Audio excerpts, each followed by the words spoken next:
성부와 성자와 성령의 이름으로 아멘. 하늘에 계신 우리 아버지, 아버지의 나라가 오시며 아버지의 뜻이 하늘에서 같이 땅에서도 이루어지소서. 오늘 저희에게 일용할 양식을 주시고 저희에게 잘못한 일을 저희가 용서하오니 저희 죄를 용서하시고 저희를 유혹에 빠지지 않게 하시고 악에서 구하소서. 아멘. 성부와 성자와 성령의 이름으로 아멘. 감사합니다. 자, 아기다리 고기다리 던. 아기다리 고기다리 던. 아기다리 고기다리 던. 마테오 복음입니다. 안 기다렸나? 내 혼자 기다렸나? 자, 제 복음 강좌의 장점은 그거죠. 한마디로 얘기하면 저도 모른다는 겁니다. 무슨 말이냐? 저에게서는 발견할 수 있는 신학적 지식이나 아니면 성서학적 지식이 사실은 거의 전무하다 하면 거짓말이지. 왜냐하면 신학교 10년을 배웠는데, 근데 신학교 10년 동안 과연 신약과 구약을 어떻게 배웠느냐를 떠올려 봤을 때 뭐 딱히 기억나는 건 없습니다. 예, 간간히 기억나는 단어들은 있죠. 뭐 예를 들어 파스카라는 건 어떤 것인가 했을 때 건너가다 지나가다 뭐 이런 건데, 근데 사실 그걸 어디서 배웠느냐? 신학교 그 신학 수업 시간 때 배웠느냐? 아니면 신학학교 준비한다고 파스카 그 단어 그거 찾아갖고 인터넷에서 찾아보고 그 어원 찾아보고 다시 가톨릭 대사전 꺼내 찾아보다 알았느냐? 후자 쪽이죠. 그러니까 무슨 말이냐? 신학교 안에서 두꺼운 책을 통해서 배웠던 게 지금 나에게 기억이 크게 남아있느냐? 없다는 게 사실 솔직한 대답인 겁니다. 우리 수학 시간 때 미분적분 다 배웠잖아요. 저 수학 진짜 잘했습니다. 수학의 정석. 그래갖고 이과 갈락했는데 신학교 갈락하면 문과 가야 된다 해갖고 억지로 문과를 갔지. 오늘 강론 때처럼 억지로 하지 말라 했는데, 그죠? 억지로 그거 가갖고 문과 가갖고 막 대도 안 한 시조 배우고 안 켰으면 이과가가 더 재밌는 과목을 내가 좋아하는 과목들로 배워갖고 뭐 써먹지는 못하더라도 그래도 재밌게 살았을 건데, 고등학교 생활을. 이거 뭐 역사, 지리 이런 거 진짜 싫어하는데 뭐 그랬습니다. 자, 그게 장점입니다. 나도 모르고 여러분도 모르기 때문에 그래서 우리는 공통분모를 지니고 있고, 그래서 제가 발견하는 내적인 것들, 그 크게 어떤 학적인 지식과 관계없는 그런 것들이 우리 일상생활에 먹힌다는 게 장점이 되는 거죠. 그게 솔직한 저의 수업을 시작하는 제 고백입니다. 왜 이카느냐? 왜냐하면 마테오 복음서는 뭘로 시작을 합니까? 족보로 시작을 합니다. 족보가 얼마나 긴지 몰라요. 이제 들으면 잠이 오기 시작할 겁니다. 예. 근데 내가 그 족보를 아느냐? 나도 모릅니다. 뭐 일일이 단어 하나씩. 어제 저 박사님하고 차 타고 왔거든요. 무슨 박사님이냐면 중어중문학과 박사님이십니다. 임범종 신부님이라고 제 신학교 서품 동기 신부님인데 나이는 되게 많습니다. 머리가 벌써 허예. 어제 모인다고 강당에 떠 앉았는데 옆에 오는데 뭐 머리 허연 신부님이 와갖고 우욱 하길래 오이케티마 동기 신부님이네. 그랬습니다. 그래, 그 박사님이 하는 얘기가 있죠. 나는 박사인데 내 공부하는 것밖에 모른다라는 게 솔직한 답인 거죠. 누구나 그렇습니다. 예를 들어서 성수학 박사잖아요. 그러면 되게 잘할 것 같죠? 아닙니다. 박사를 딴다는 것은 파리를 한 마리 잡아서 파리가 뭔지에 대해서 배우는 건 우리 초등교육이고, 파리에게 머리, 목, 가슴, 머리, 배, 가슴, 머리, 가슴, 배, 하여튼 3등분 하잖아요. 그게 있다는 게 이제 고등교육에 들어가는 거고, 거기에 이렇게 선모가 있고 이제 이런 것들을 한다는 게 대학 교육인 거고, 그리고 그 파리의 그 털이 과연 어떤 역할을 하는가를 배우는 게 이제 학사 과정이고, 석사 과정이고, 그리고 이 털에 묻은 노란 때가 어디에서 기원했고 이게 어디를 역할을 하고 어떤 걸 하는지를 아는 게 박사 과정인 거죠. 또 땡이란다. 조용. 자, 그래서 이제 우리는 초등교육입니다. 그래 얼마나 쉬워요, 그죠? 네. 니도 모르고 내도 모르고 우리 둘 다 모르니까 편안하게 시작을 합시다. 자, 예수 그리스도의 족보입니다.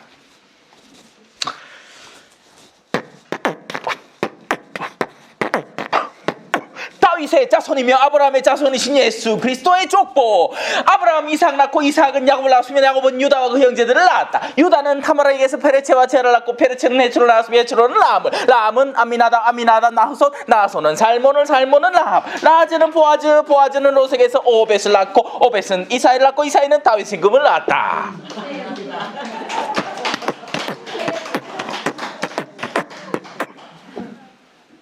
이러면 제일 재미있게 들을 것 같아서. 안 하면 재미없잖아. 이거 뭐 다윗은 우리아의 아내에게서 솔로몬을 낳고 솔로몬은 르하밤을 낳았으며 르하밤은 아비야를 낳고 아비야는 아삽을 낳았다. 아삽은 요사팟을 낳고 요사팟은 요람을 낳았으며 요람은 우찌야를 낳았다. 우찌야는 요탐을 낳고 요탐은 아하즈를 낳았으며 아하즈는 히즈키야를 낳았다. 히즈키야는 므낫세를 낳고 므낫세는 아몬을 낳았으며 아몬은 요시야를 낳았다. 요시야는 바빌론 유배 때에 여호야킨과 그의 동생들을 낳았다. 바빌론 유배 뒤에 여호야킨은 스알티엘을 낳고 스알티엘은 주르바벨을 낳았다. 주르바벨은 아비우스를 낳고 아비우스는 엘라킴을 낳았으며 엘라킴은 아조를 낳았다. 아조르는 차독을 낳고 차독은 아킴을 낳았으며 아킴은 엘리우스를 낳았다. 엘리우스는 엘라자를 낳고 엘라자는 마탄을 낳았으며 마탄은 야곱을 낳았다. 야곱은 마리아의 남편 요셉을 낳았는데 결론이 재밌습니다. 마리아에게서 그리스도라 부르는 예수님께서 태어나셨다. 안 웃깁니까? 제 혼자 웃깁니까? 실컷 설명한 건 요셉 족보인데 예수는 누구 아들입니까? 하느님의 아들이지. 마리아의 아들이기도 하고. 마리아의 족보를 얘기해야지. 자, 무슨 말이냐? 한편으로 예수님의 정당성, 그러니까 예수님이 비록 양아버지지만 요셉의 다윗으로부터 이어져 내려오는 족보의 정당성을 이야기하고 싶기도 하면서 동시에 우리 하느님의 아들은 이 족보와는 그러니까 실제로 따지고 보면 별 상관없다는 얘기이기도 한 겁니다. 근데 다른 표현으로는 무슨 말이냐? 과연 이 족보는 어디서부터 시작이 되느냐? 어디서부터 시작됩니까? 여러분, 제가 너무 빨리 갖고 잘 못 들었죠? 자, 누구부터 시작한다고요? 아브라함부터 시작합니다. 아브라함. 제일 처음은 아브라함입니다. 근데 이상하지 않습니까? 이상하지 않나요? 왜 이상합니까? 에? 빙고! 사탕 없나? 아담부터 시작해야지. 근데 왜 아브라함이냐? 최근에 제가 많이 설명을 한 적이 있습니다. 아브라함이 누군지. 에? 그렇죠. 아들 이삭을 그래 했지. 이까지 갔다가 딱 막혔지. 천사한테. 근데 아브라함을 딴 별명이 있으니 아브라함이 무슨 아브라함입니까? 믿음의 아버지입니다. 이 족보는 그야말로 그 족보가 아니라 믿음의 자식들의 족보인 겁니다. 그리고 그 자식들 안에는 믿음은 그 마지막 단계에서 엉뚱한 사람에게 넘어가는 것처럼 믿음의 흐름은 이 우리 인간의 생물학적인 유전과는 사실 큰 상관이 없이 이어져 내려온다는 것이고, 그래서 언뜻 굉장히 단절되어 온다는 느낌을 받지만 사실은 전혀 단절되지 않고 다윗의 그 믿음, 아브라함으로 시작한 그 믿음과 다윗 왕의 그 위대한 믿음, 그런 것들이 고스란히 이 예수 그리스도에게 집중된다는 것을 이 성경 저자는 참으로 어떻게 보면 이제 족보를 사랑하는 사람에게는 굉장히 아름답게 설명을 해놓은 것이고, 설령 족보에 대해서 전무하다 하더라도 이상하게 생각해 볼 만한 것들을 여기서 짚어서 꺼내볼 수 있고, 그것을 우리는 성찰하게 된다는 이야기죠. 결론은 뭐냐? 이 족보는 여기서 끝이 납니까? 아니겠죠. 어디까지 이어져 내려올까요? 마진우까지 내려오는 겁니다. 여러분 각자 이름을 넣어도 되고요. 족보는 계속되는 겁니다. 족보가 어디 끝납니까?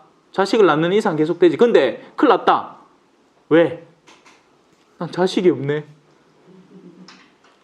큰일 난 거 맞습니까? 아니죠. 왜 그렇습니까? 응? 결혼해. 낳으면 돼? 낳으면 되세요. 내가 임신한 건 맞지만 안 나옵니다. 왜 됩니까? 뭐가 된다는 얘기죠? 크게 얘기해도 됩니다. 자식이 계속 이어지니까 왜? 믿음으로, 사제직분으로 영적인 아버지고 영적인 자녀들이 이어지는 겁니다. 저에게서 수요를 받은 자녀들이, 저에게서 믿음의 수요를 받은 자녀들이 계속해서 이 세상에서 복음을 전해 나갈 것이기 때문에 저는 진짜 아버지가 되는 거죠. 그리고 영원에서 우리는 다시 만나게 될 겁니다. 그때는 같은 형제로, 그때는 부모 자식이 없습니다. 다 형제. 자, 일단 족보에 대한 개략적인 이해를 하셨죠. 족보는 계속 이어지고 족보는 전혀 끊어지지 않고, 그리고 족보는 혈육의 족보가 아니라 믿음의 족보라는 것입니다. 그리고 조금만 더 상세하게 들어가면 이런 것들을 발견할 수 있습니다. 우리아의 아내, 구약을 조금만 배우신 분이라면 이게 어떤 시나리오인지 아실 겁니다. 다윗이 어느 날 옥상 정원을 딱 거니는데 저 어디 살색이 보이 누운 거 하있길래 가가 우리아의 아내라. 엄마야 왜 저리 이쁘겠노 해갖고 취해뿌어요. 임신을 했네. 큰일 났다. 이거 우리야, 내 사랑하는 부하의 아내를 내가 범해갖고 알을 뱄시. 이거 큰일 났다. 오야지 빨리 오락해라. 우리야, 야야야 니 자라, 오늘 밤 저 자라. 예 하고 들어갔는데 안 잤어. 전쟁 중에 있는 병사가 어떻게 지금 아내하고 아름다운 밤을 보내겠습니까? 저는 아직 전쟁 중에 있고 이 힘을 잘 못 안아야 다음 날도 싸우지. 이 정력 함부로 빼면 안 됩니다. 사실입니다. 사실 정력을 빼보면 딴 데 못 쓰니까. 그죠? 야, 애가 타잖아요 막. 결론은 뭐냐? 일단 이 일을 덮긴 해야 되겠고, 나 또 따가는 이거 큰 수치를 당하고 이거 큰일 나겠다 싶으니까 살인을 계획하게 됩니다. 야, 요번에 우리야 제일 험한 데 보내보라. 그러고 제일 앞에 내세워라. 가장 충실했던 자신의 부하를 가장 죽음의 사선으로 밀어붙이는 그 원인, 다윗의 죄악이었죠. 다윗은 위대한 왕이지만 위대한 죄인이었습니다. 용서받은 죄인이죠.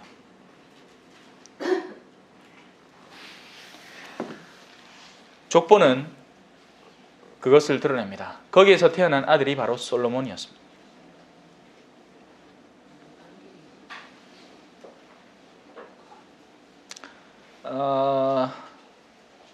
그래서 이 14대 뭐 이런 것도 성서학적으로는 다 의미가 있고, 그리고 이 첫 번째 부류가 의미하는 것, 두 번째 부류가 의미하는 것, 세 번째 부류가 의미하는 것, 예언직, 왕직, 사제직에 대한 그런 여러 것들이 이제 나타나고 있죠. 안에서 예언자의 시대, 왕들의 시대, 사제들의 시대, 이런 것들이 이제 안에 다 나타나고 있습니다. 하여튼 이걸 다 짬뽕해서 이 마테오 복음 저자는 굉장히 해박한 사람이었던 거죠. 유대학적으로 굉장히 뛰어난 수준의 그걸 갖추고 있었던 사람이고, 그래서 이 성경의 온갖 인물들을 교묘하게 이제 끌어서 배치하면서 그 믿음을 완성시킨 것입니다. 그리고 그 마치 깔때기처럼 마침내 이것이 한 방울로 예수님에게 똑 떨어지도록 만드는 거죠.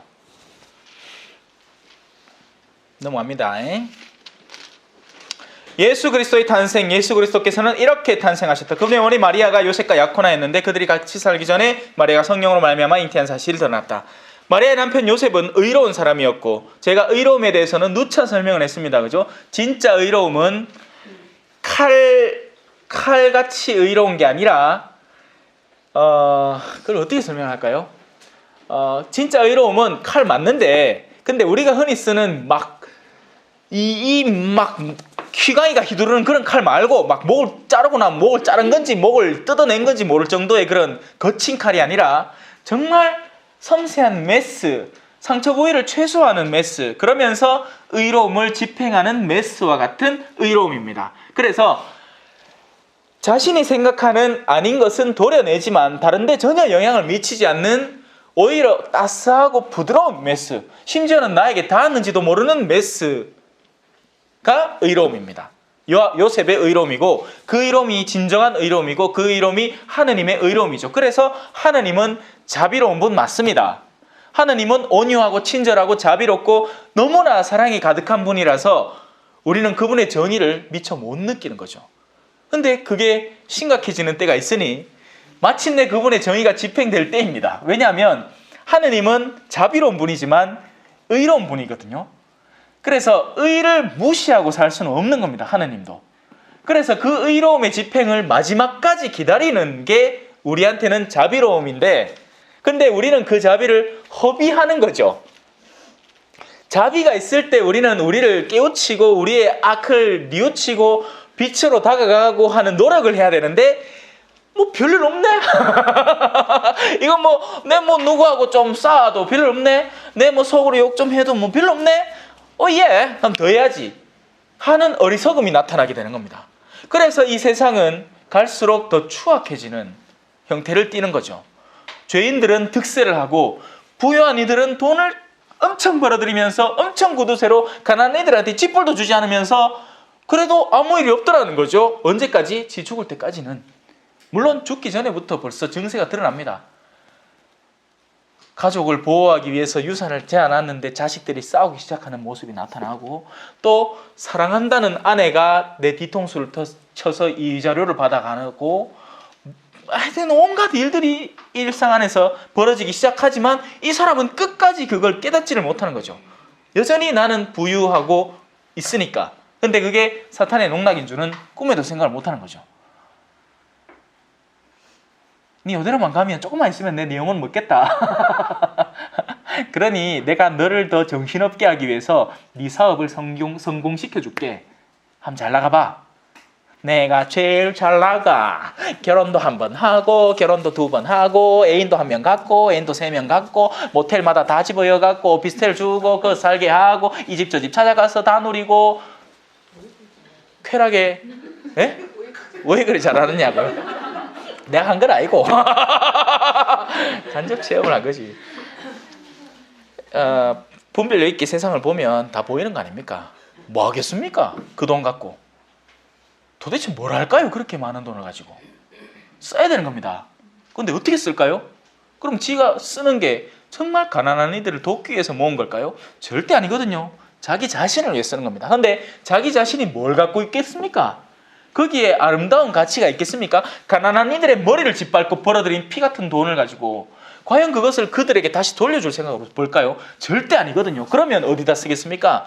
세상에 우리는 영화를 보면서 지극히 일부분을 보는 겁니다. 영화 안에 사실 다 드러나죠. 뭐 바에 가서 뭐 살아있네 뭐 이런 대사도 막 치고 안 하지 않습니까? 근데 그거는 진짜 약과에 불과한 것 뿐입니다. 오리지널은 우리가 상상도 못하는 일들이 벌어지는 거죠. 뭐 신세계에서 뭐 좀 나왔다고 우리 깜짝 놀라죠. 그게 놀랄까 봐. 그거 아무것도 아닐걸요. 유명 연예인들이 거기까지 올라가기 위해서 거쳐야 되는 관문들 중에 정말 어느 핫바리 연예인이 갑자기 상승을 했다.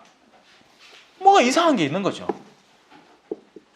참 뭐 지금 음모론을 펴자는 게 아니고 이건 분별을 해보면 당연한 일밖에 안 되는 겁니다. 근데 함부로 억측할 수는 없죠. 그래서 그러니까 분별을 하는 것과 심판을 하는 것은 다른 것입니다. 여러분 조심을 해야 됩니다. 우리는 분별력을 최대로 가동을 해야 되고 뱀처럼 영리해야 되지만 비둘기처럼 순박해야 되는 거죠. 비둘기는 심판하지 않으니까요. 어린아이처럼 돼야 되는 겁니다. 어린아이는 심판하지 않습니다. 어린아이는 싫은 걸 싫다고 좋은 걸 좋다는 거지 싫은 걸 싫으니까 니 두고 봐가 아니죠. 애들이 어디 뭐 억하심정이라든지 원한을 갖는 건 잘 없잖아요. 그건 철들면서부터 시작이 되는 겁니다. 애들은 와 하다가 1시간 지나고 또 만나면 하하하 하는 게 애들입니다. 장난감 하나 이거 지가 갖고 놀고 싶어하고 노는데 옆에 와서 손을 내밀어갖고 둘이 땡기다가 으다 해갖고 와 하다가 또 딴 장난감 생기면 또 그거 좋다 하는 게 애들인 겁니다. 애들의 무지함을 배워서는 안 되지만 애들의 순수함은 배워야 됩니다. 그 맑음, 청량함, 군더더기 없음. 그런데 우리는 그걸 좀처럼 배우기 힘듭니다. 왜? 우리는 벌써 길들여져 있거든요. 뭐에? 원한을 갖는데 길들여져 있습니다. 한번 일어났던 과거의 일을 쉽게 잊을 수가 없는 거죠. 그런데 그 원한의 진짜 뿌리는 딴 데 있는데 그 원한의 뿌리는 진짜 뿌리는 딴 데 있을 수 있습니다. 그러니까 제가 볼리비아에서 만난 수많은 어르신들 가운데에는 자신이 6살 때 당한 성추행의 기억, 부모에 대한 슬픈 기억, 그런 것들을 계속 지니고 있으면서 남자들을 다 원망하는 겁니다. 그러니 성격이 삐뚤어진 상태에서 자기 남자를 골랐는데 그 남자는 더 이상한 사람 골라버린 거죠. 왜냐하면 분별력 자체가 없게 되니까. 이거를 떨쳐내고 맑음을 되찾았어야 되는데, 물론 안타까운 사정도 있습니다. 그걸 도와준 사람이 아무도 없습니다. 도와줄 수 있는 사람도 없었고요. 부모한테 갔을 때 부모는 그거 뭐 별일이라고 하고, 뭐 완전히 이거 뭐 어떻게 표현할 방법이 없네. 웃음밖에 안 나온다. 그런 것들을 꼭꼭 쥐고 있으면서 그것을 털어놓지 않기 때문에 다른 것들이 자기에게 자꾸 밀려드는데, 근데 이거를 해소할 방법은 생각은 강구를 안 하고 이거 쳐낸다고 바쁜데 이걸 어떻게 쳐내느냐, 이것도 해소를 하느냐, 해소가 아니라 이것도 집어있고 이것도 집어있고 이것도 집어있고 하고 있는 거죠. 그러니 속이 막 이마에 불어나 있는 겁니다. 겉은 멀쩡한데 언제나 준비되어 있는 거죠. 무슨 준비를? 공격할 준비가 되는 겁니다. 뭐 조그마한 거 내한테 오기만 해봐, 이래 되는 거죠. 극하다 우유 순진한 사람이 그걸 다 뒤집어 쓰게 되는 겁니다. 결과 있잖아요. 세상 사람들의 죄악이 다 여기 던져진 겁니다. 왜? 이 사람이 받아들였기 때문이죠. 자발적으로. 자, 진도 나갑시다. 요셉의 의로움에 대해서 설명을 하다가 우리 많이 옆길로 나가버렸습니다. 다시 본론으로 돌아와서, 마리아의 남편 요셉은 의로운 사람이었고 또 마리아의 일을 세상에 드러내고 싶지 않았으므로 남모르게 마리아와 파혼하기로 작정하였다. 요셉이 그렇게 하기로 생각을 굳혔을 때 꿈이라는 수단은 일단은 우리의 현실적인 억압감을 해소하는 매체로 작용을 합니다. 우리가 현실에서 겪은 것들, 스트레스 같은 것들을 우리는 잠을 자면서 그리고 꿈속에서 많이 해소를 한다고 하네요. 저도 잘 모릅니다. 그런데 대부분의 경우는 그렇습니다. 그런데 때로는 우리는 꿈을 꾸면서 이제 육신을 인식하지 않고 그리고 영적인 데 열리게 되죠. 그리고 그래서 그런 수단을 통해서 우리에게 전해지는 좋은 것들이 있고, 또 때로는 어둠의 영들이, 만약에 한 사람이 어둠에 익숙해져 있으면, 그러니까 분노하는 데 익숙해져 있고 두려움에 떠는 데 익숙해 있고 걱정하는 데 익숙해 있고 이런 부정적인 것들에 익숙해 있으면 또 반대로도 작용을 하는 겁니다. 그러니까 악몽을 꾸게 되는 거죠. 그러니까 사람을 더 겁에 질리게 만들고 사람을 병약하게 만들어버리는 꿈을 꾸게 되는 겁니다. 그런데 이 요셉은 의로운 사람이었고, 요셉은 남을 도울 작정이었고, 요셉은 사랑할 작정이었고, 요셉은 하느님을 따를 작정이었기 때문에 천사가 꿈에 작용하는 것이 가능했던 것이고, 그리고 그 꿈에서 이렇게 나옵니다. 다윗의 자손 요셉아, 두려워하지 말고 마리아를 아내로 맞아들여라. 그의 몸에 잉태된 아기는 성령으로 말미암은 것이다. 마리아가 아들을 낳으리니 그 이름을 예수라고 하여라. 그분께서 당신 백성을 죄에서 구원하실 것이다. 사람은 죄를 벗어내기 위해서 수많은 노력들을 해왔습니다. 자신을 짓누르는 양심의 가책을 벗어나기 위해서 사람들은 수많은 방법들을 강구해왔고, 그래서 생겨난 것들이 제사들입니다. 제사들. 희생 제사들이 그런 거죠. 그러니까 내가 잘못했는 거 맞는데, 내가 잘못했는 거 아는데 대신에 양목 따갖고 이제 불살라 바칠 테니 내 죄를 용서해 주이소가 되는 겁니다. 그런데 마리아에게서 우리 인류의 죄를, 당신 백성의 죄를 용서할 구원자가 나타나겠다는 소식을 들은 요셉은 그걸 쉽게 잊을 수가 없는 거죠. 왜냐하면 이런 생각은 어디에서 쉽게 나올 수 있는 생각이 아니잖아요. 그러니 요셉은 고민하게 되는 것이고, 그리고 믿게 되는 것이죠. 여러분에게서도 때로는 이런 경험들이 있을 수 있습니다. 그러니까 여러분이 일상적으로 할 수 있는 생각이 있어요. 저 사람이 뭐라 해서 기분이 나쁘네 하는 거하고, 내 언제가 칼 들고 하면 쑤셔야 되겠다 하는 거하고는 차원이 다른 생각인 거죠. 여러분, 어둠의 영이 여러분에게 작용을 못할 것 같습니까? 합니다. 근데 의지를 움직이지 못합니다. 속삭일 수 있을 뿐이죠. 마치 여러분이 하는 생각인 듯이 여러분에게 생각을 일으킬 수 있는 겁니다. 근데 생각은 생각이죠. 그 생각을 실천하는 건 우리의 의지인 겁니다. 반대의 경우도 마찬가지죠. 우리에게 선한 생각이 떠오를 수 있죠. 아이고 저 사람 가난해 보이네, 도와줄까, 동전이 있는데 하는데 내 의지는 그걸 방해합니다. 어떻게? 아니라 저 연기하는 기다. 근데 그 생각을 왜 했을까요? 도와주기 싫으니까 했습니다. 그건 바로 내 생각인 거죠. 천사는 나에게 초대를 했는데 내가 그걸 거부하는 겁니다. 싫다고. 아깝거든요. 저 사람의 절실함 보이지도 않고 내가 갖고 있는 게 일단 좀 아깝거든. 그러니까 말지 하는 겁니다.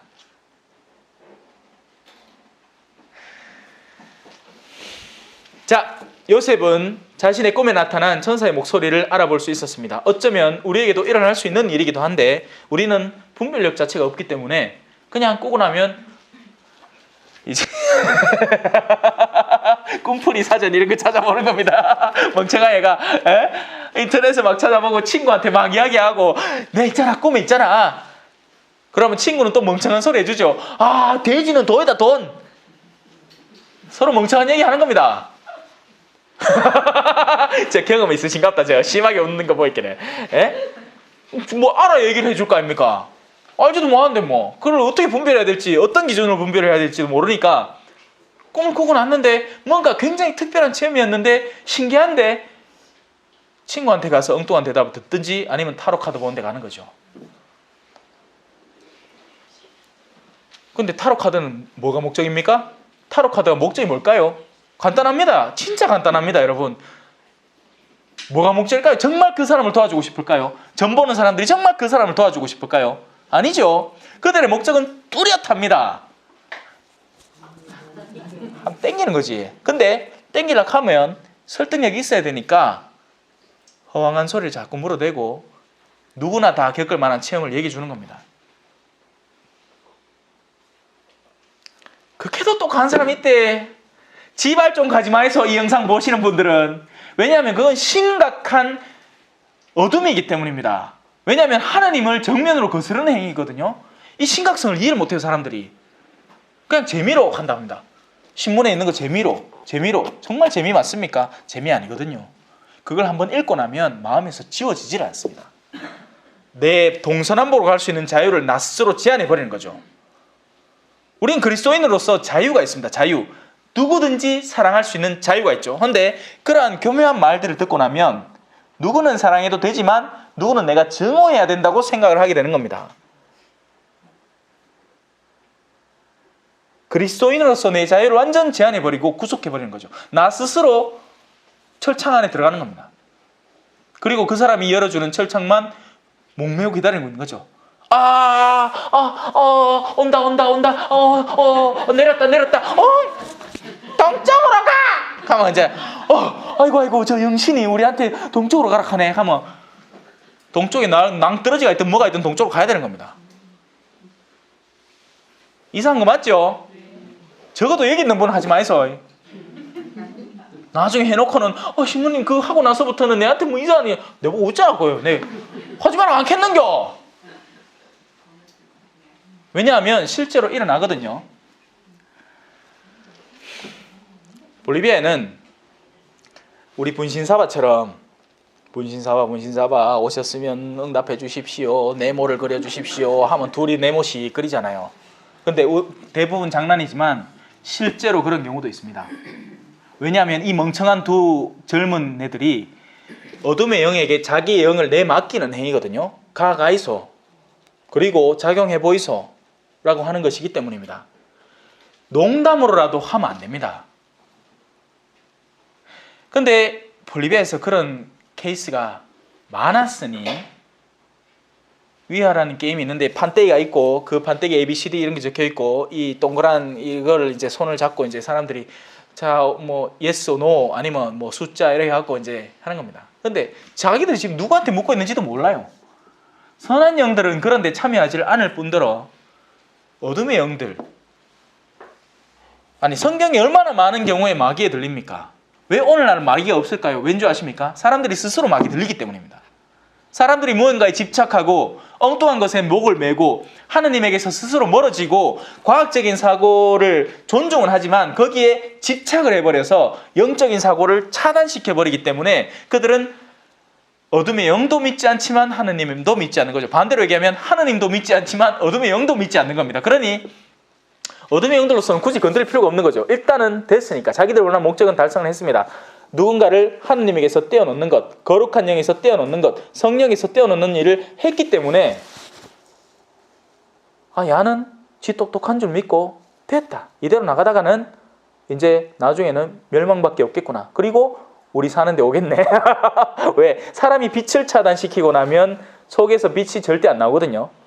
그러면 그는 살아가면서 계속 부딪히는 수밖에 없습니다. 무엇과? 어둠의 세력과. 그리고 어둠의 세력에 익숙해지기 시작합니다. 사람은 빛을 받지 않으면 사람은 거울과도 같거든요. 빛이 없으면 빛을 내지 못합니다. 반사할 뿐입니다. 근데 자신 안에 있는 어둠이 어둠이라면, 자기의 눈이 어둠이라면, 그러니까 지가 바라보는 게 어둠밖에 바라보지 않는다면 그 속에 있는 어둠은 얼마나 심각하겠느냐. 제 말이 아니죠. 예수님이 하신 말씀입니다. 진도 나갑시다. 이거 또 이 카드가 또 이거 얼마 못 가겠다 이거. 자, 주님께서 예언자를 통하여 하신 말씀이 이루어지려고 이 모든 일이 일어났다. 곧 보아라, 동정녀가 잉태하여 아들을 낳으리니 그 이름을 임마누엘이라고 하리라. 임마누엘은 히브리어 맞지 싶다. 맞다, 히브리어. 임 함께, 마누 우리, 엘 하느님. 임마누엘, 하느님께서 우리와 함께 계신다라는 뜻입니다. 임마누엘은 여기 있네. 임마누엘은 번역하면 하느님께서 우리와 함께 계시다는 뜻이다. 잠에서 깨어난 요셉은 주님의 천사가 명령한 대로 아내를 맞아들였다. 자, 이 사람 멍청하든지 아니면 정말 내적인 감도가 뛰어나서 자신의 꿈을 천사의 목소리로 분명히 인식해내고 그것에 거부하지 못할 근데 이걸 단순히 그냥 이 사람 복되다라고만 할 수는 없는 노릇입니다. 이 사람은 결심을 해야 했습니다. 그것을 따를 것인지 아닌지. 왜냐하면 따르는 데는 크나큰 리스크가 존재를 하거든요. 행위 아닐 수도 있잖아요. 행위 아니면 어떻게 됩니까? 행위 아니면 엄한 여자, 능하고 이렇게 바람난 여자를 맞아들이는 꼴이 되니까. 하지만 요셉은 믿었던 겁니다. 일단은 자기가 아는 마리아를 당연히 믿었겠죠. 여러분, 성모님이 얼마나 순박하시고 아름다우셨겠습니까? 얼마나 과묵하고 정결한 여인이었겠습니까? 그 모든 일을 겪으면서도 성경 안에 드러나는 부분이 거의 없다시피 하고, 그리고 그 입을 꾹 닫고 모든 것을 마음에 담아두시는 분이십니다. 그러니 요셉이 성모님을 사랑한 게 단순히 외적인 아름다움이 아니었던 거죠. 우리는 아무도 모릅니다. 성모님이 외적으로 어떻게 생겼는지. 단지 발현하셨을 때의 모습을 일부는 체험했을 뿐이죠. 빛으로 다가오신 모습, 환하신 부인의 모습, 영광스러운 옷에 둘러싸이신 모습. 하지만 그 모습이 실제 마리아의 현세 생활 동안의 모습이었냐 한다면 저는 아니라고 할 수밖에 없습니다. 모릅니다, 우리는. 성모님도 눈곱이 끼었을 거고, 성모님도 주근깨가 있었을 것이고, 성모님도 여드름이 났을 거고, 어떤 때는 급하게 집에서 나온다고 머리도 헝클어졌을 것이고, 성모님은 평범한 여인이셨습니다. 하지만 그 내적인 가치는 그 어디에도 비할 데가 없죠. 맑고 깨끗하신 분이신 겁니다. 그 백합보다도 순결한, 우리가 성모님의 이름을 따서, 성모님의 별명을 따서 레지오의 이름들 다 짓잖아요. 자비의 모후, 바다의 별, 그런 호칭들을 다 모아도 부족한 분이 되신 거죠, 이제는. 자, 요셉은 그런 아내를 믿었고, 그리고 자신이 믿는 하느님을 믿었던 겁니다. 그리고 그 하느님이 당신께서 선대에 예언하신 것처럼 구원자를 보내주실 것이라는 약속을 믿었고, 그래서 자신이 그런 선택을 할 수 있었던 것이죠. 그러나 아내가 아들을 낳을 때까지 잠자리를 같이 하지 않았다. 그리고 아들의 이름을 예수라고 하였다. 동방박사들의 방문. 예수님께서는 헤로데 임금 때 유다 베들레헴에서 태어나셨다. 그러자 동방에서 박사들이 예루살렘에 와서 유다 임금의 임금으로 태어나신 분이 어디 계십니까? 우리는 동방에서 그분의 별을 보고 그분께 경배하러 왔습니다 하고 말하였다. 이 말을 듣고 헤로데 임금을 비롯하여 온 예루살렘이 깜짝 놀랐다.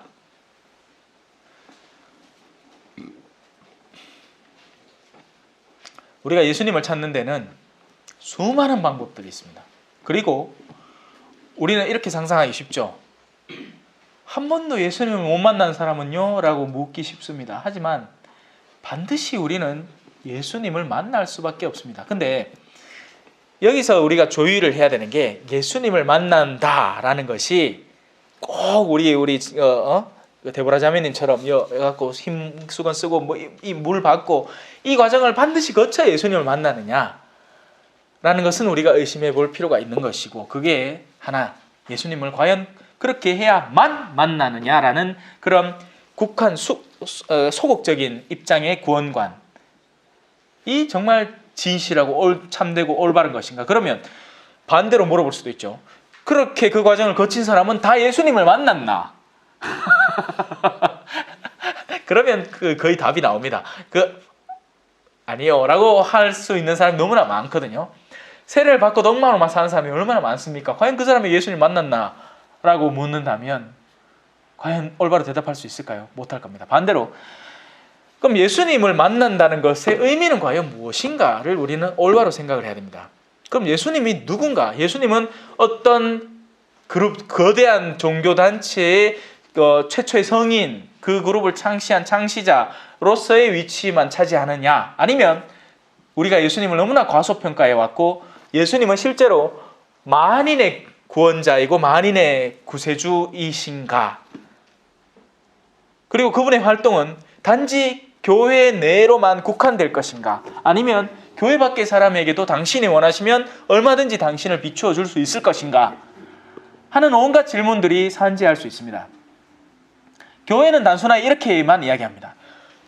구원은 예수 그리스도를 통해서 온다. 그런데 그거에 대해서 우리는 예를 들어서 우리 이웃 형제들을 봅시다. 이렇게 얘기합니다. 피켓 들고 예수 천당 불신 지옥. 그 피켓의 구호 자체를 틀렸다고 할 수는 없습니다. 예수님을 믿으면 천당에 가고 예수님을 믿지 않으면 지옥에 간다. 그런데 과연 예수님을 믿는다는 게 무엇인가라는 것을 스스로 자문하고 있나를 올바로 물어봐야 되는데, 그런 걸 그 사람한테 물으면 안 되겠죠. 화낼 테니까. 당장 그 피켓 내한테 막 때리면서 이 불신자! 니 지옥 갈 거야, 갈걸요. 제가 하려는 말을 대충 이해하시겠죠? 예수님을 통해서 구원이 오는 것은 분명한 사실입니다. 오직 예수 그리스도를 통해서만 우리에게 하느님의 은총이 뿌려집니다. 그런데 그 예수 그리스도를 과연 어떻게 만날 것인가? 무엇이 예수 그리스도를 만난 것인가? 정말 자녀들이 잘 되기를 바라고 남편이 굿하는 걸 억지로 참으면서, 하지만 이 할머니는 그리스도교 자체가 뭔지도 모르는 사람이다. 그러면 이 사람에게는 구원이 없는가?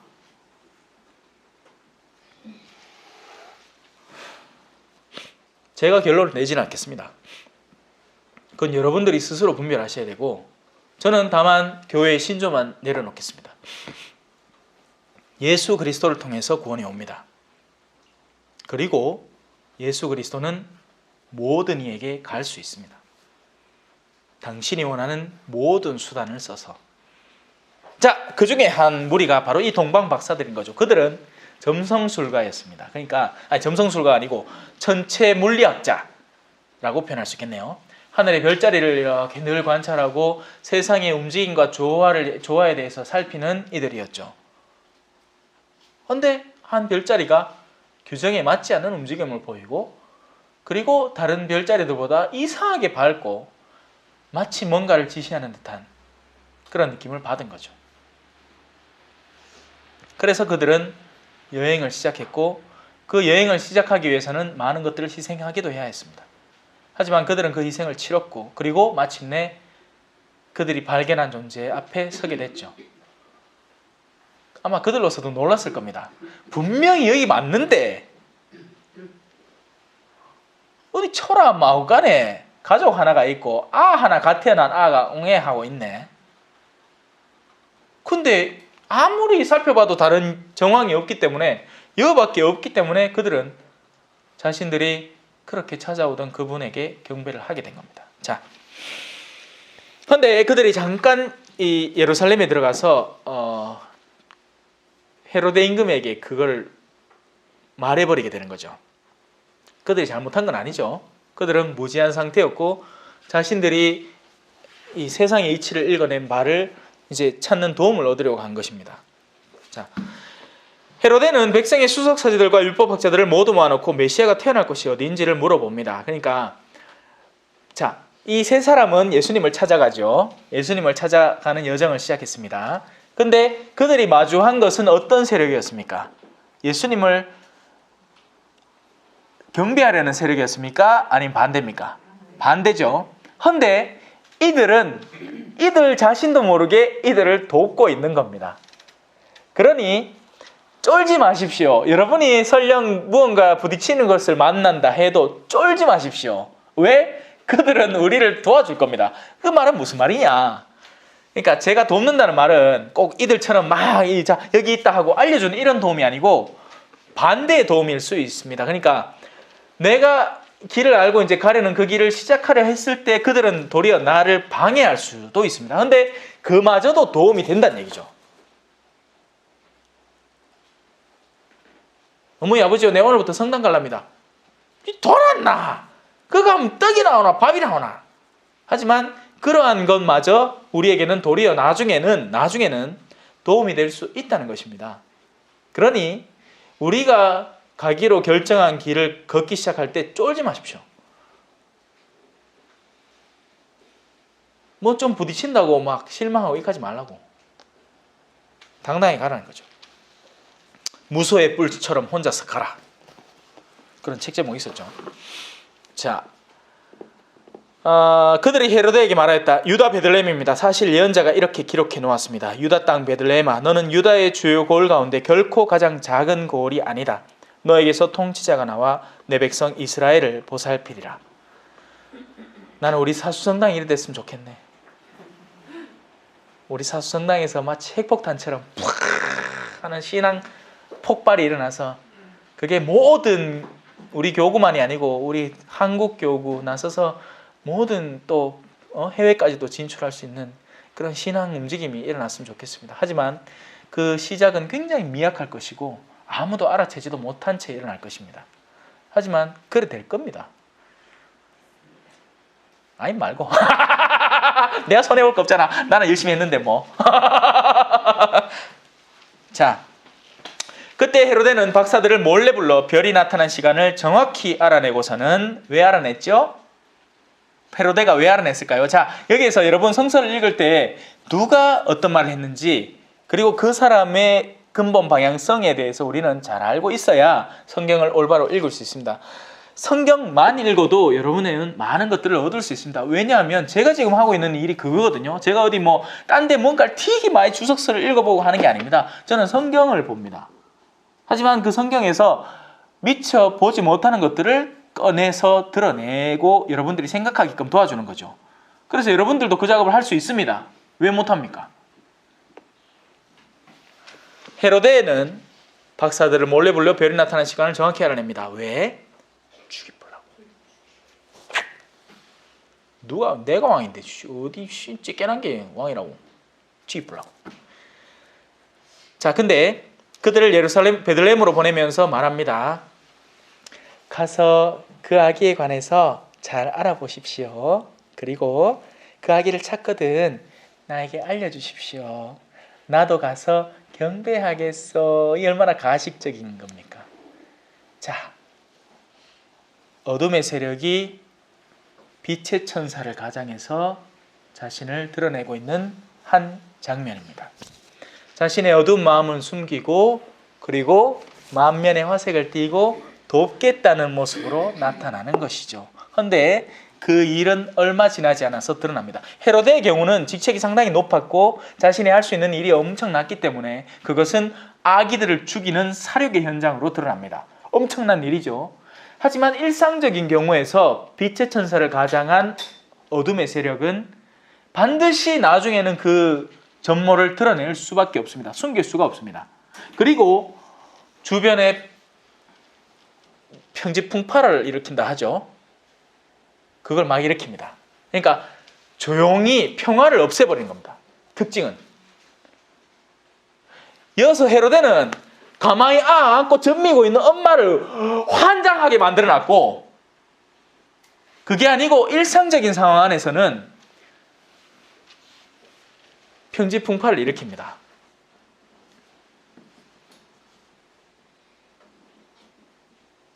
그건 여러분들이 알아서 바라보시기 바랍니다. 그게 구체적으로 어떻게 드러나는지.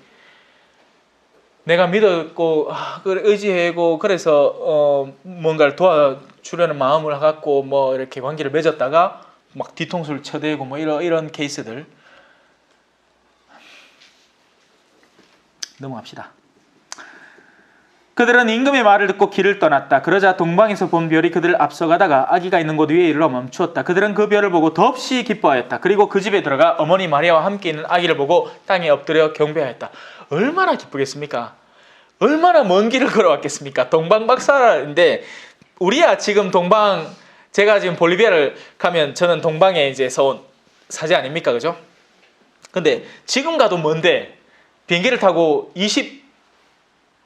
25시간을 순수 비행기 안에서만 그렇게 거쳐야 갈 수 있는 데인데, 이걸 걸어서 간다, 뭐 여행을 떠난다, 뭐 적어도 그래 동방이라 해갖고 아예 그냥 반대쪽은 아니라고 쳐도 중동에서 그래 이 먼 길을 걸어간다. 우리나라 남쪽에서 북쪽으로 가는 데만 해도 몇 박 며칠이 걸릴 텐데, 근데 이걸 걸어간다는 건 엄청난 희생을 했다는 이야기고, 그래서 그들은 그 희생만큼의 기쁨을 누리는 거죠. 우리 신앙생활이 길어지고 우리 생활이 뒤고 힘들다고 해서 좌절할 게 아니고, 여러분들이 누릴 기쁨이 더 많아진다고 생각하면 됩니다. 누군가는 빨리 끝내달라고 하나님한테 요청할 수도 있겠지만, 과연 그게 현명할 생각일지는 한번 생각해 보십시오. 그릇을 더 키워놓으면 받을 상급이 더 많은데, 근데 그 그릇은 오래 산다고 커지진 않습니다. 착각하지 마십시오. 오래 산다고 커지는 게 아니라 내가 십자가를 더 질 때 커지는 겁니다. 그러니까 십자가를 안 지고 오래 살아봐야 소용이 없는 겁니다. 어느 점잖은 교장 선생님이 사람들의 존경과 그런 걸 받으면서 잘 지내는데, 그동안에 아무 문제 없지 뭐. 사람들 만나면 다 아이고 하고 하는데, 근데 어느 날 깨딱 하고 이제 넘어가고 해갖고 이래갖고 막 침대 쓰러지도 못하고 똥을 지지 싸대고 하니까, 그때부터 본심이 나오는 거죠. 자신이 감추고 있던 나약한 어린애가 나오는 겁니다. 여보 이거 좀 먹어보지.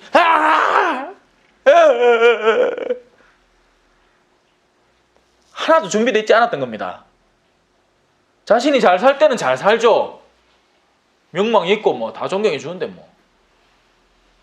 근데 그게 무너졌을 때 그는 전혀 준비되어 있지 않았던 겁니다. 안에는 인내도 없고 사랑도 없고 온유도 없고 친절도 없고 내세울 수 있는 미덕이라고는 하나도 없는 겁니다. 제로 상태인 거죠. 제로. 빵점! 그래서 우린 그걸 준비해야 되는 겁니다. 지금부터. 하나님은 우리에게 적합한 십자가를 주십니다. 질만한 십자가를 주십니다. 엉뚱한 십자가를 갑자기 씌우는 일 아무도 없습니다. 근데 우리가 그걸 싫다고 거부를 하는 거죠. 자꾸 거부를 하니 십자가는 더 무거워지지. 시간이 갈수록 네가 지금 이 세상에서 져야 될 영역이 있는데 그걸 네가 자꾸 거부를 하니 미리 지면 괜찮을 건데. 근데 제가 지금 이렇게 두루뭉술하게 얘기를 하는 게, 왜냐하면 구체적인 상황을 내가 말할 수가 없거든요. 그건 각자에게 다 다르기 때문입니다. 누가 와서 도와달라고 하면 도와줄 수는 있겠지. 자, 또 보물상자를 열고 아기에게 황금, 왕의 상징 유향, 유향은 제사 때 드리는 거죠. 그리고 몰약은 죽음을 예비하는 것. 예언자는 죽을 예정이니까 많은 수난을 겪고 죽고 나면 몰약을 이제 몸에 바르는 거죠. 그래서 이 아기야말로 진정한 임금이시고 진정한 예언자시고 진정한 사제이시다, 대사제이시다라는 것을 그들은 그들의 선물로 고백을 한 셈입니다. 그리고 그들도 꿈에 이 아름다운 꿈에, 그죠? 여기서 나오는 꿈들은 다 아름다운 꿈들입니다. 꿈에 헤로데에게 돌아가지 말라는 지시를 받고 그들도 그 꿈에 순명을 합니다. 헤로데에게 돌아가면 쉬웠겠죠. 왜냐하면 그들이 찾아온 길은 빠른 길이었을 테니까. 그러니 헤로데를 거쳐온 건데 헤로데로 돌아가지 말라는 건 딴 데를 빙 둘러가야 된다는 얘기인데 그래도 그들은 그 꿈에 순명을 해서 둘러간다는 얘기죠.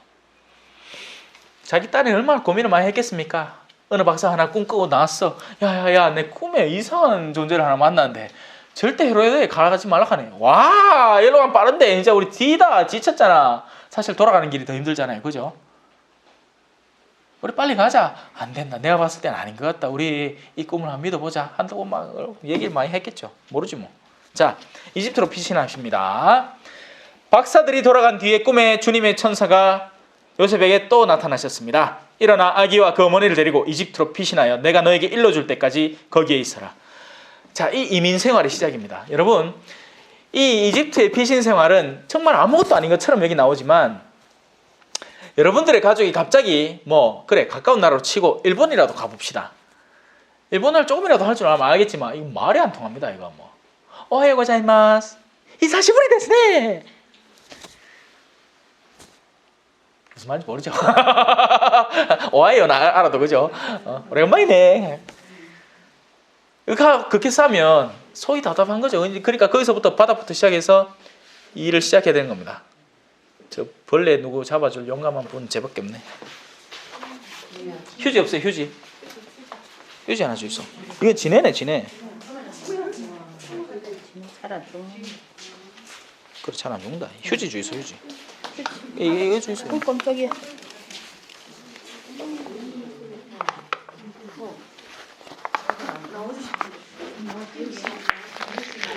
자, 이제 안 나옵니다.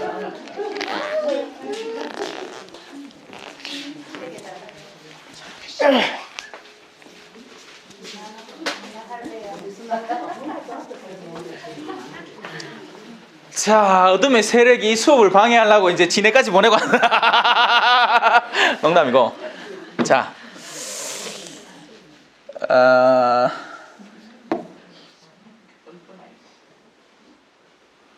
그 하고 많은 벌레 중에 지네가 났을까요, 그죠?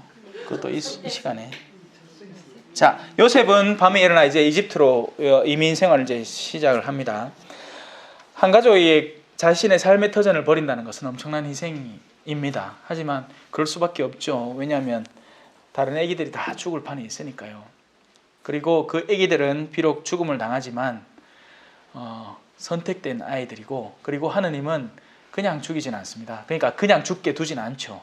그리고 그렇게 모든 그렇게 세상을 떠난 아이들은 특별한 은총에 감싸여서 하늘나라의 찬양단이 됐을 겁니다. 하나님 곁에서 정말 아름다운 모습으로 기뻐하고 있겠죠. 그리고 나중에 부모님들은, 사람은 있잖아요, 자기에게 그러니까 해당되지, 그러니까 이걸 어떻게 표현해야 될까요? 엉뚱한 일을 당한 만큼 그러니까 보상을 받게 마련이고, 그러니까 우리는 언제나 중심에 서서 선과 악을 선택하게끔 되어 있습니다.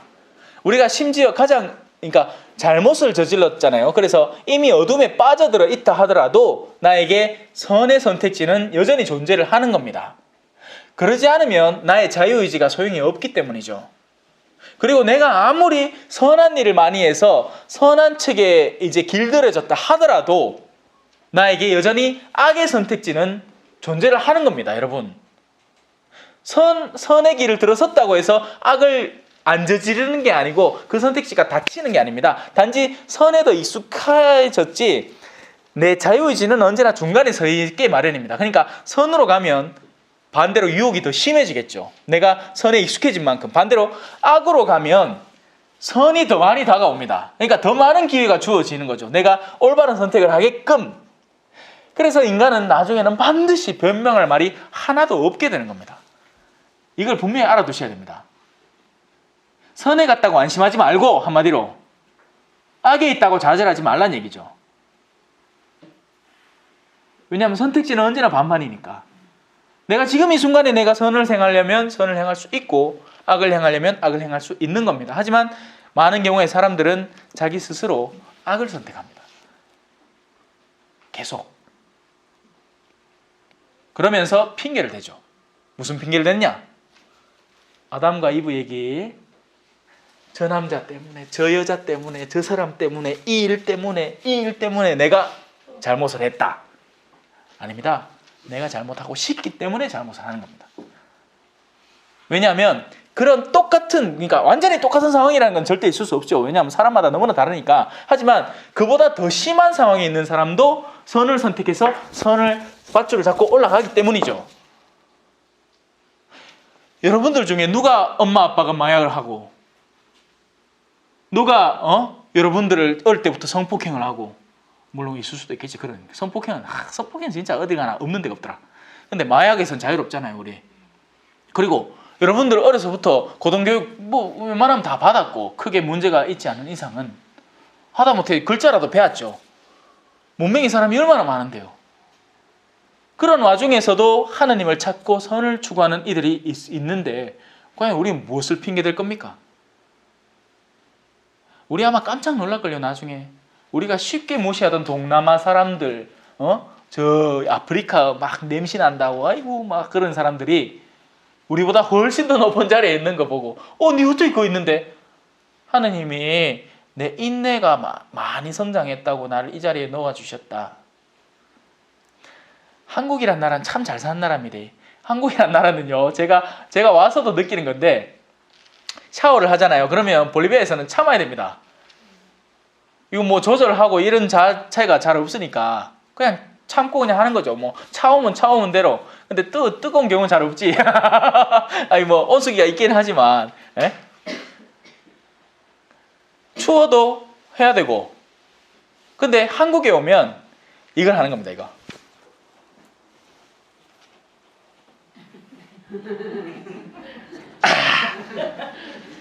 그러니까 인내가 없어져요. 생활이 편하다 보니까 기본적인 인내심 자체가 사라져갑니다.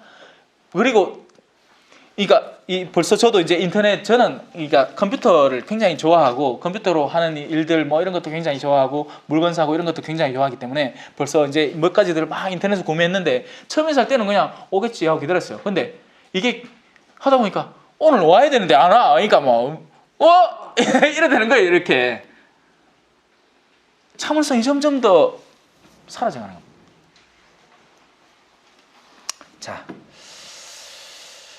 요셉은 일어나 밤에 아기와 그 어머니를 데리고 이집트로 가서 헤로드가 죽을 때까지 거기에 있었다. 주님께서 예언자들을 통하여 내가 내 아들을 이집트에서 불러내었다 하신 말씀이 이루어지려고 그리 된 것이다.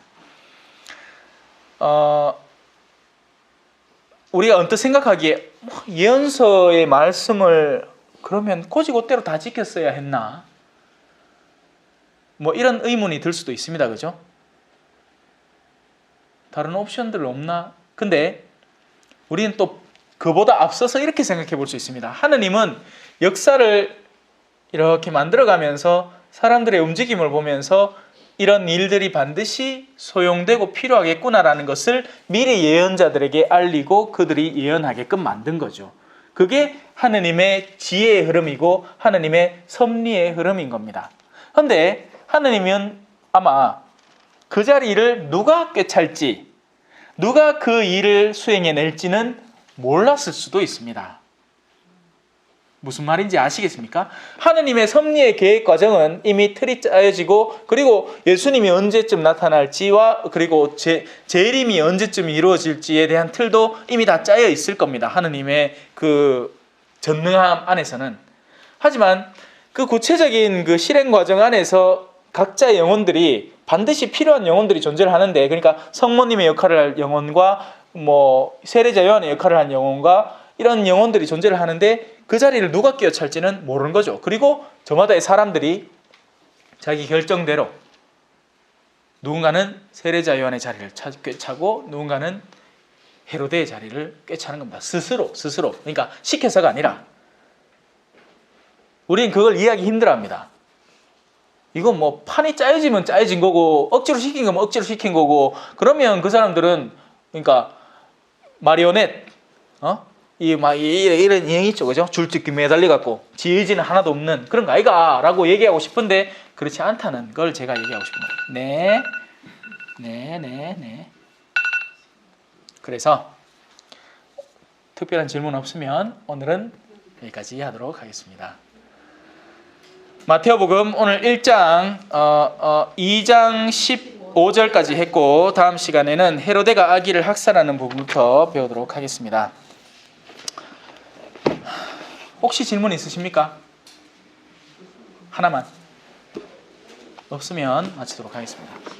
성부와 성자와 성령의 이름으로 아멘. 영광이 성부와 성자와 성령께 처음과 같이 이제와 항상 영원히 아멘. 성부와 성자와 성령의 이름으로 아멘. 수고하셨습니다.